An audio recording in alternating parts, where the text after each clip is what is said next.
ഈശോ മിശിഹായ്ക്ക് സ്തുതിയായിരിക്കട്ടെ. വിശുദ്ധ മർക്കോസിൻ്റെ സുവിശേഷം 12-ാം അധ്യായം 38 മുതൽ 44 വരെയുള്ള തിരുവചനങ്ങൾ. നിയമജ്ഞരെ വിമർശിക്കുന്നു. അവൻ ഇങ്ങനെ പഠിപ്പിച്ചു: നിങ്ങൾ നിയമജ്ഞരെ സൂക്ഷിച്ചുകൊള്ളുവിൻ.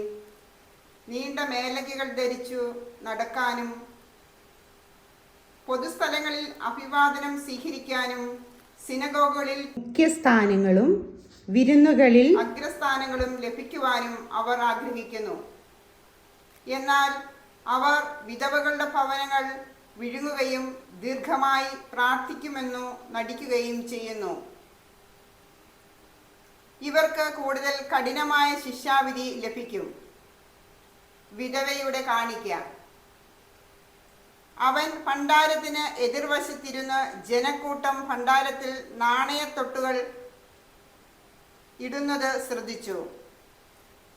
പല ധനവാന്മാരും വലിയ തുകകൾ നിക്ഷേപിച്ചു.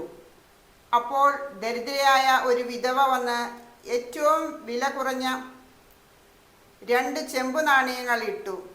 അവൻ ശിഷ്യന്മാരെ അടുത്തു വിളിച്ചു പറഞ്ഞു: സത്യമായി ഞാൻ നിങ്ങളോട് പറയുന്നു, ഈ ദരിദ്ര വിധവ മറ്റാരെയും കൂടുതൽ ഭണ്ഡാരം നിക്ഷേപിച്ചിരിക്കുന്നു. എന്തെന്നാൽ അവരെല്ലാവരും താങ്കളുടെ സമൃദ്ധിയിൽ നിന്ന് സംഭാവന ചെയ്തു. ഇവളാകട്ടെ തൻ്റെ ദാരിദ്ര്യത്തിൽ നിന്ന് തനിക്കുണ്ടായിരുന്നതെല്ലാം തൻ്റെ ഉപജീവനത്തിനുള്ള വക മുഴുവനും നിക്ഷേപിച്ചിരിക്കുന്നു. നമ്മുടെ കർത്താവായ ഈശോ മിശിഹായ്ക്ക് സ്തുതി. മർക്കോസിൻ്റെ സുവിശേഷം നമ്മളെ ഏറെ ശ്രദ്ധിപ്പിച്ച ഒരു വാക്യമാണ്.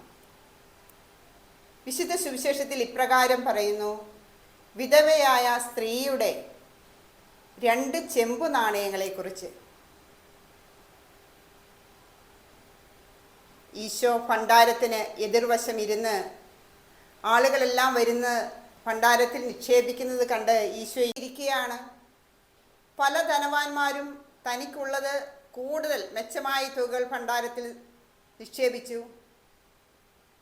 അതിനിടെ വിധവയായ ആ സ്ത്രീ തൻ്റെ ദാരിദ്ര്യത്തിൽ നിന്നും തൻ്റെ ഉപജീവന മാർഗത്തിൽ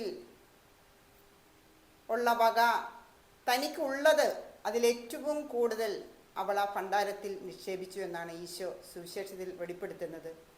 2 ചെമ്പു നാണയങ്ങൾ അവൾ ആ ഭണ്ഡാരത്തിൽ നിക്ഷേപിച്ചു. മറ്റാരേക്കാളും ഈശോ എടുത്തു പറയുന്നത് ഈ വിധവയായ സ്ത്രീയുടെ കാര്യമാണ്. സ്നേഹമുള്ളവരെ, മറ്റുള്ളവരെ കാണിക്കുവാൻ വേണ്ടി നാം ദാനധർമ്മം ചെയ്യരുത്.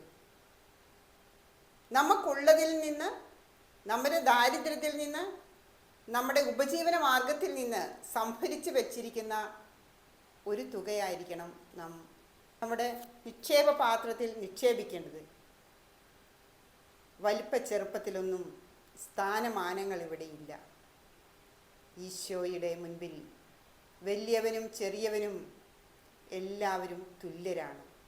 ഈ നോയമ്പ് കാലഘട്ടത്തിൽ നമുക്ക് ഓരോരുത്തർക്കും ചിന്തിപ്പിക്കുവാനും ധ്യാനിക്കുവാനും കിട്ടിയ ഈ വചനം ഏറ്റവും മനോഹരമായ ഒരു തിരുവചനമാണ്. വിധവയുടെ കാണിക്ക. ഇന്നത്തെ തിരുവചനത്തെ ഓർത്ത് നമുക്ക് ധ്യാനിക്കാം. ഈശോ മിശിഹായ്ക്ക് സ്തുതിയായിരിക്കട്ടെ. ആമേൻ.